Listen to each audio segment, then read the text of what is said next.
Hello, alchemists. So, I know you guys have been hearing a lot about the eclipse energy, and I don't want to bore you with the same old energy that everybody's talking about. Yes, today is 555 23. 2 plus 3 equals a 5. It is the 5th of May, the 5th month. So, there is this energy of 555 and change and transformation, and this is a south node eclipse in Scorpio, so we know that it's deep. For some people, they've been purging, and I'm just clearing the space here with some Palo Santo, setting the intention that we bring in the energy, a different perspective to this eclipse that would help you guys navigate it maybe from a different perspective. Okay, so with everything that you've been seeing in yesterday's pick a pile, these were the cards on the bottoms of the deck of each pile, and you guys know that in big trends, it's usually the bottom of the piles tell me kind of theme energy for the collective, right?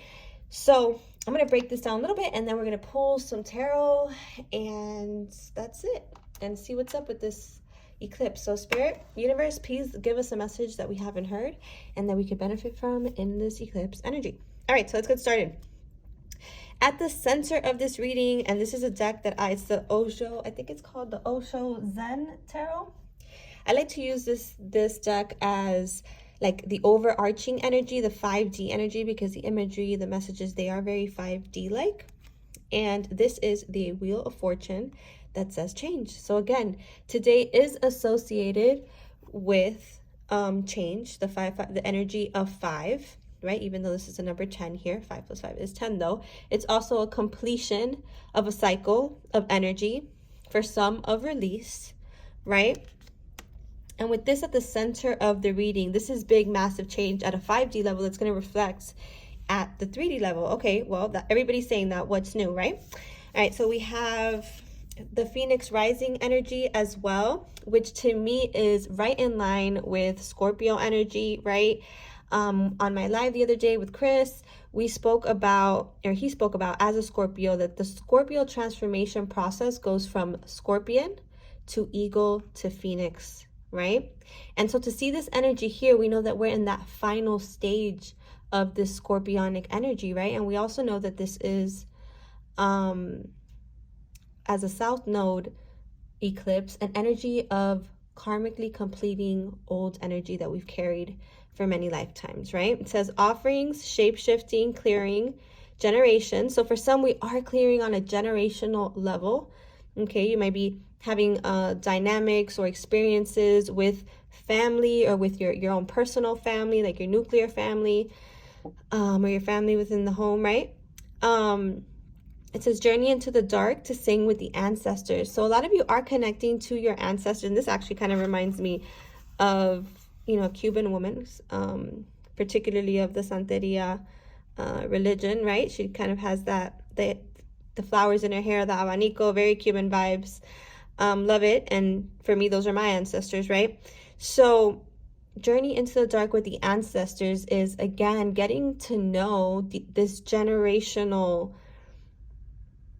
karma that we've been transmuting as the awakened people of this generation, right? And it also speaks of rising from the ashes, right? So things that were dormant or dead could be rising from the ashes. This could be relationships, because it is associated with Taurus energy, with others, right? This could be in relation to ourselves, especially with this energy of shape shifting. It definitely gives me the energy of, a lot of us, me included, have shape shifted a lot in this life, right? We've taken different forms through our growth and awakening, right? Who I was 10 years ago, I'm definitely not today. Who I was 20 years ago, different from the person from 10 years ago. I feel like I've lived many lifetimes in this one lifetime. And Madi from Illis Divinity helped me see that I'm sorry, I don't want to butcher this name, Ashlesha Sun in Vedic astrology.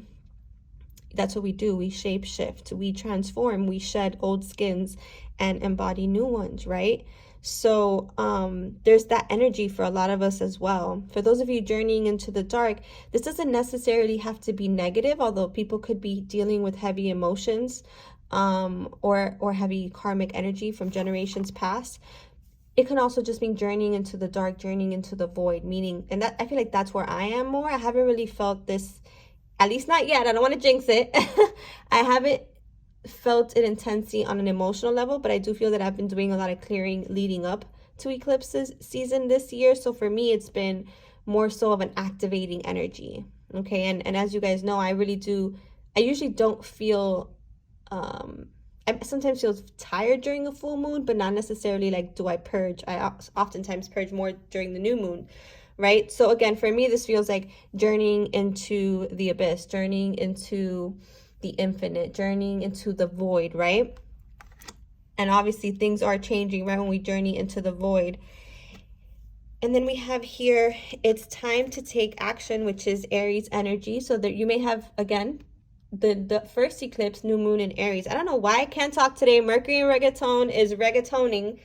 But you know, the new moon eclipse was in Aries, and this eclipse is a finalization of that energy for this year. Well, not for this year, it comes back around in 6 months, but for this eclipse cycle, right, at this point of the year.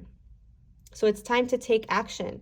I feel like since the new moon in Aries, we have been taking action. We have been doing differently. And this has caused part of this change and transformation that we're experiencing, right? And again, I've been feeling very Aries, very motivated, very inspired. Maybe some of you have as well. And so this is very masculine energy, right? And over here we have flow and blessed. The energy of flow to me is very feminine energy, right? It's kind of like the balance of these energies.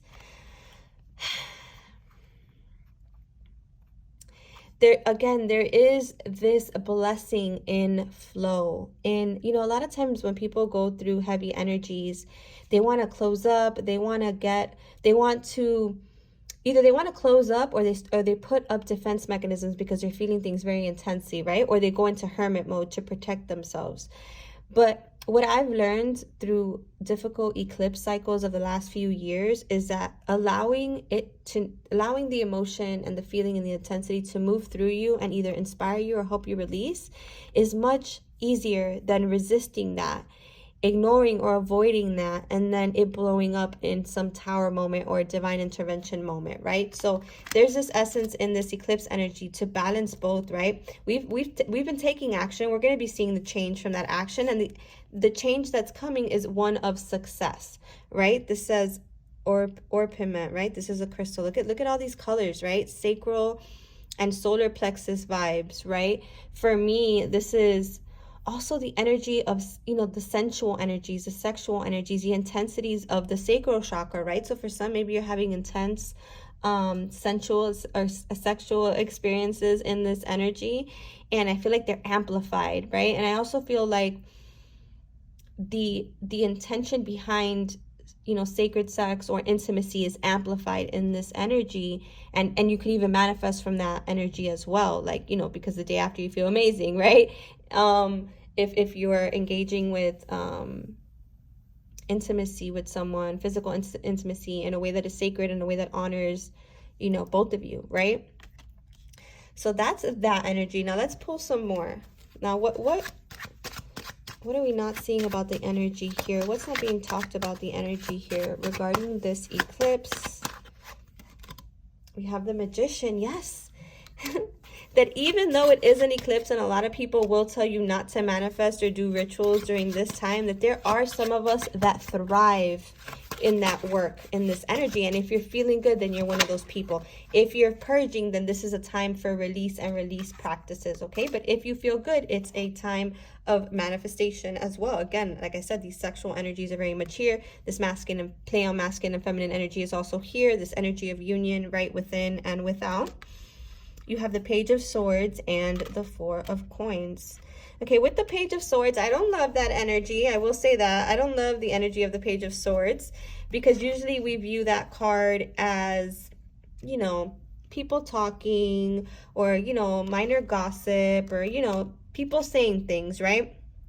Honestly, the best advice I can give you guys about people saying things is pay it no mind. You know what I'm saying? If it don't pay you, pay it no mind. Like, I'm really not someone who really gives a shit about what other people are saying about me, if they're saying anything, right? Nor do I think that people are out there talking about me either. But if that's the case for you, you know, don't ignore people's negativity. Just try to come from a place of compassion, right? That everybody's feeling this intensity differently. For some people it is about purging, and for others it's about connecting to spirit, because the Page of Swords is a messenger, right? So it can also, doesn't have to be negative. For some people this could, be careful with your words. Your words matter, especially because, like I said, manifestation is easy at this time, especially if you're feeling good. But more than that, I also feel like we're getting messengers in it from wildlife, animal spirits, right? She has a little bird, I think that's a robin there, right? And she's sitting on this mountain that has this little river. Again, I feel like also people, even though Mercury is in retrograde, not everybody has a hard time communicating during Mercury in retrograde. Sometimes, at least for me, I've had the experience where Mercury retrograde actually invites and compels the right kinds of conversations to bring clarity where there was confusion. So for some, it might also be this, as Mercury in retrograde is at play here. And then we have, but pay attention definitely to the signs and the synchronicities, even like cloud shapes. Nature is speaking to us, right? Always. And again, the river reminds me of the energy of flow, right? It's easier to flow through the emotion rather than resist it, rather than to ignore it, rather than to distract ourselves with avoidance, right? So then we have the Four of Coins. So again, it's important to stay grounded in this energy. It's important to connect to the energy of joy. It's important to stay connected to spirit, right? Six of Wands. Again, for some, I really see this as a time of success. The two cards here about success, public recognition, acknowledgement, right? Like standing strong in their energy, in their power. And for others, this is a time of opening up, because maybe you had really been fixed in like hermit mode, or like in being recluse, and I feel like now is a time to kind of, yes, stay grounded, go outside, get some air, get some sun, but also, opening up to change. And with the play on masculine and feminine, I feel like this is true about relationships too, right? It's time to release old ways that we've been viewing certain connections or relationships, or even ourselves, right? We can't walk into the new still associating with the old. And even if you are in partnership and you're going to continue on in partnership in this energy, it's aligning yourself to a version of your partner and of yourself that is on the highest timeline, that is awakened, that is loving and joyful and kind and blessed and just flowing even in partnership, okay? And letting go of the walls, right? Letting go of holding shit in, right? And again, this is the perfect time to do this. The perfect time, this is a time of culmination for a lot, again, of the efforts we've made through action.